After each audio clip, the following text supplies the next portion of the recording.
प्रसंग आहे. दिल्लीच्या मुघल बादशाह औरंगजेब आणि त्याच्या मामा शाहिस्त खान, त्या शाहिस्त खानाची 3 बोटे महाराजांनी छाटली होती. त्या शाहिस्त खानाला रोज एक डायरी लिहायची सवय होती. त्या डायरीचे नाव होतं शाहिस्त खान गुरुजी. बघून घ्या, तुम्हाला गुगलवर बघत असेल, पुस्तकामध्ये बघून असेल, बघून घ्या. ते डायरी सुद्धा उपलब्ध आहे, लंडनच्या ग्रंथसंग्रहामध्ये आहे, बघून घ्या. त्या डायरी मध्ये प्रसंग लिहितोय, छत्रपती शिवाजी आले वाटे करता वारासारखे.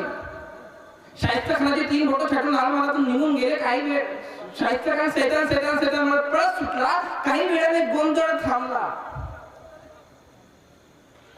गोंधळ थांबल्यानंतर शाहिस्त खानाची बहीण हसीना नावाची बहीण धावत आली आणि म्हणाली, साहेब भैया वो शैतान, वो गद्दार शिवाजी.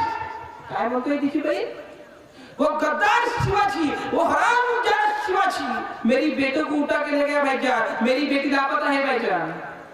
त्यावेळी 3 बोट छाटलेला शाहिस्त खान म्हणतोय, ए पगली चुप. काय म्हणतोय तो आपल्या बहिणीला? ए पगली चुप, ये क्या बक रही हो? ये शिवाजी किसी की गर्दन मार सकता है, ये शिवाजी किसी की उंगलियां छाट सकता है, लेकिन ये शिवाजी किसी के औरत को हाथ नहीं डाल सकता. काय विश्वास से छत्रपती. नंतर ती मुलगी त्याच